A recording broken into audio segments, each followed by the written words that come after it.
ഇന്ന് ഫെബ്രുവരി 2, 2026. കിഴക്കൻ യുക്രൈനിൽ ഖനിത്തൊഴിലാളികൾ സഞ്ചരിച്ച ബസിന് നേരെ റഷ്യ നടത്തിയ ഡ്രോൺ ആക്രമണത്തിൽ 12 പേർ കൊല്ലപ്പെട്ടു. സമാധാന ചർച്ചകളുടെ അടുത്ത ഘട്ടം ഈ ബുധനാഴ്ച അബുദാബിയിൽ പുനരാരംഭിക്കുമെന്ന് യുക്രൈൻ പ്രസിഡന്റ് സെലൻസ്കി അറിയിച്ചു. ഫെബ്രുവരി 2 തിങ്കളാഴ്ച മുതൽ പലസ്തീനികൾക്ക് യാത്ര ചെയ്യാൻ അനുവാദം നൽകിക്കൊണ്ട് റഫ അതിർത്തി ഭാഗികമായി തുറക്കുമെന്ന് ഇസ്രായേൽ പ്രഖ്യാപിച്ചു.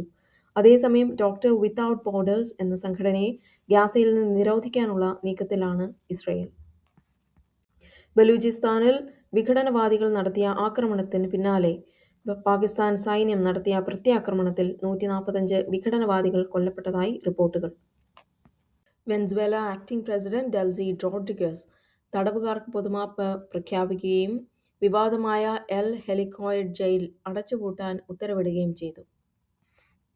ജെഫ്രി എപ്സ്റ്റീനുമായുള്ള മുൻകാല ബന്ധങ്ങൾ വെളിപ്പെട്ടതിനെ തുടർന്ന് മുൻ നയതന്ത്രജ്ഞനും ക്യാബിനറ്റ് മന്ത്രിയുമായ ലോർഡ് മാൻഡൽസൺ ലേബർ പാർട്ടിയിൽ നിന്ന് രാജിവെച്ചു.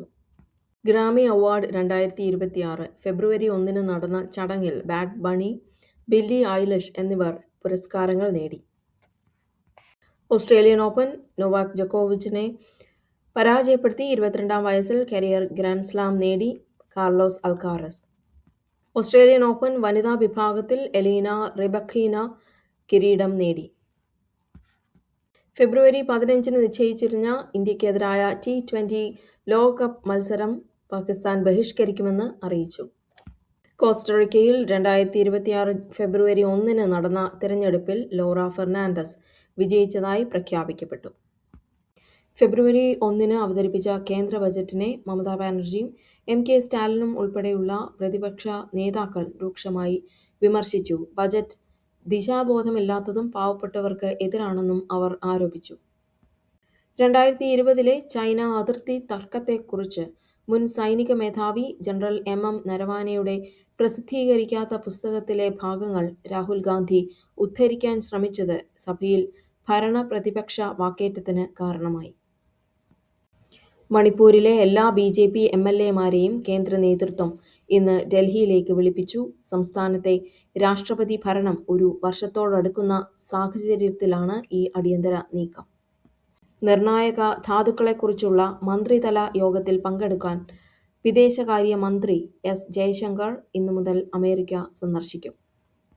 ബജറ്റിന് ശേഷമുള്ള വലിയ ഇടിവിൽ നിന്ന് തിങ്കളാഴ്ച ഉച്ചയോടെ സെൻസെക്സും നിഫ്റ്റിയും ഭാഗികമായി തിരിച്ചുവരവ് നടത്തി. ബജറ്റിന് പിന്നാലെ സ്വർണ്ണവിലയിൽ ഏകദേശം 3% കുറവുണ്ടായി.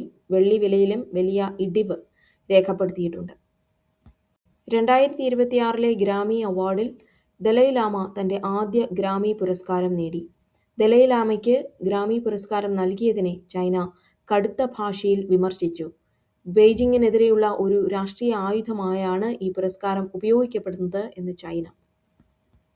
പാകിസ്ഥാനെ 58 റൺസിന് തോൽപ്പിച്ച് ഇന്ത്യയുടെ അണ്ടർ-19 ടീം സെമിഫൈനലിൽ പ്രവേശിച്ചു. കേന്ദ്ര ബജറ്റിൽ കേരളത്തെ അവഗണിച്ചുവെന്ന് ആരോപിച്ച് നാളെ, അതായത് ഫെബ്രുവരി 3 സംസ്ഥാന വ്യാപകമായി കരിദിനം ആചരിക്കാൻ LDF തീരുമാനിച്ചു. CPM സംസ്ഥാന സെക്രട്ടറി ME ഗോവിന്ദനാണ് ഇക്കാര്യം അറിയിച്ചത്. ക്രിമിനൽ കേസ് പ്രതികൾക്ക് നിയമവിരുദ്ധമായി പരോൾ നൽകുന്നുവെന്ന പ്രതിപക്ഷ ആരോപണത്തെ തുടർന്ന് കേരള നിയമസഭയിൽ ഭരണ-പ്രതിപക്ഷ വാക്കേറ്റമുണ്ടായി. പ്രതിപക്ഷം സഭ ബഹിഷ്കരിച്ചു. കേന്ദ്ര ബജറ്റിൽ ഇറക്കുമതി തീരുവ കുറച്ചതിനെ തുടർന്ന് കേരളത്തിൽ സ്വർണ്ണവില കുത്തനെ കുറഞ്ഞു. ഇന്ന് പവന് ഏകദേശം 3200 രൂപയുടെ കുറവാണ് രേഖപ്പെടുത്തിയത്. പ്രമുഖ വ്യവസായി CJ റോയിയുടെ മരണത്തിൽ ദുരൂഹതയുണ്ടെന്ന് ആരോപിച്ച് മുഖ്യമന്ത്രി പിണറായി വിജയൻ കേന്ദ്രത്തിന് കത്തയച്ചു. സംഭവത്തിൽ ജുഡീഷ്യൽ അന്വേഷണം വേണമെന്നാണ് കേരളത്തിന്റെ ആവശ്യം.